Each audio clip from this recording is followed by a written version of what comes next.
بسم اللہ الرحمن الرحیم۔ ناظرین، آج کا تیسرا ولاگ اور ہیڈنگ ہے دوسرا مقصد تعلیم کتاب، اور پیج وہی چل رہا ہے 333 یعنی 333۔ بسم اللہ الرحمن الرحیم۔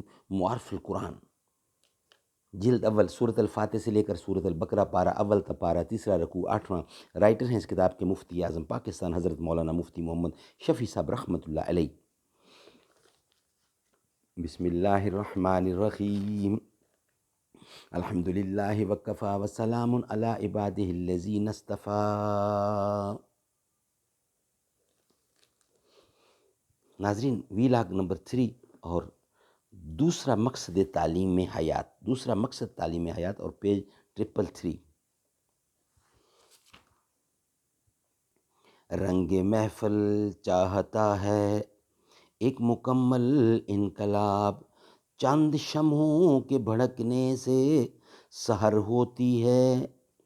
کچھ اصولوں کا نشہ تھا، کچھ مقدس خواب تھے، ہر زمانے میں شہادت کے یہی اسباب تھے۔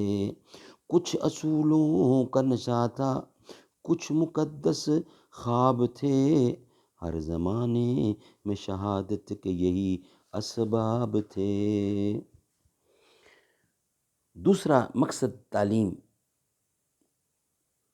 کتاب، یہی وجہ ہے کہ رسول اکرم صلی اللہ علیہ وسلم اور صحابہ کرام جو معانی قرآن کو سب سے زیادہ جاننے والے اور سمجھنے والے تھے، انہوں نے محض مہنی سمجھ لینے اور عمل کر لینے کو کافی نہ سمجھا۔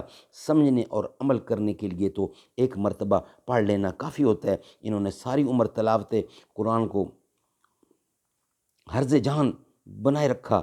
بعض صحابہ روزانہ ایک قرآن مجید ختم کرتے تھے، بعض دو دن میں، اور اکثر حضرات 3 دن میں ختم قرآن کے عادی تھے، اور ہر ہفتے میں قرآن کریم ختم کرنے کا پوری امت کا معمول رہا ہے۔ قرآن کریم کی 7 منزلیں اسی ہفتے داری معمول کی علامت ہیں۔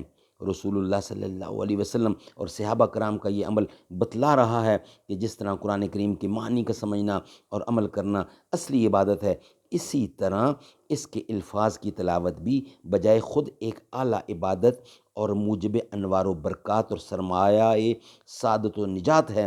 اس لیے رسول اللہ صلی اللہ علیہ وسلم کے فرائض منصبی میں تلاوت آیات کو ایک مستقل حیثیت دی گئی۔ مقصد یہ ہے کہ جو مسلمان فی الحال معانی قرآن کو نہیں سمجھتے، وہ اس بدنصیبی میں مبتلا نہ ہو جائیں کہ الفاظ کو فضول سمجھ کر اس سے بھی محروم ہو جائیں۔ کوشش کرتے رہنا چاہیے کہ وہ قرآن کی معانی کو سمجھیں، تاکہ قرآن کریم کے حقیقی انوار و برکات کا مشاہدہ کریں اور نزول قرآن کا اصلی مقصد پورا ہو۔ قرآن کو معاذ اللہ جنتر منتر کی طرح صرف جھاڑ پھونک میں استعمال کی چیز نہ بنائیں، اور بقول اقبال مرحوم سورۃ یاسین کو صرف اس کام کے لیے نہ سمجھیں کہ اس کے پڑھنے سے مرنے والے کی جان سہولت سے نکل جاتی ہے۔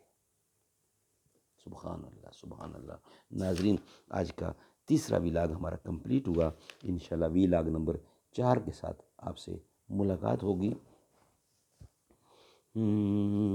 سارے جہاں میں، سارے جہاں میں، سارے جہاں میں شاہ کا جلوہ عظیم ہے، سلطان کائنات کا رتبہ عظیم ہے۔ ایمان ہے، عقیدہ ہے، ایمان ہے میرا، عرش بری سے تربت آقا عظیم ہے۔ بوسہ لیا ہے حضرت روح امین نے، سرکار کائنات کا طلوہ عظیم ہے۔ جلوہ نما ہیں پیارے نبی اس میں اس لیے، جلوہ نما ہے پیارے نبی اس میں اس لیے، سارے جہاں میں شہر مدینہ عظیم ہے، سارے جہاں میں شاہ کا جلوہ عظیم ہے۔ مکہ مدینہ دونوں ہیں اپنی ہی جگہ عظیم، مکہ مدینہ دونوں ہیں اپنی جگہ عظیم، لیکن میرے رسول کا روضہ عظیم ہے۔ سبحان اللہ.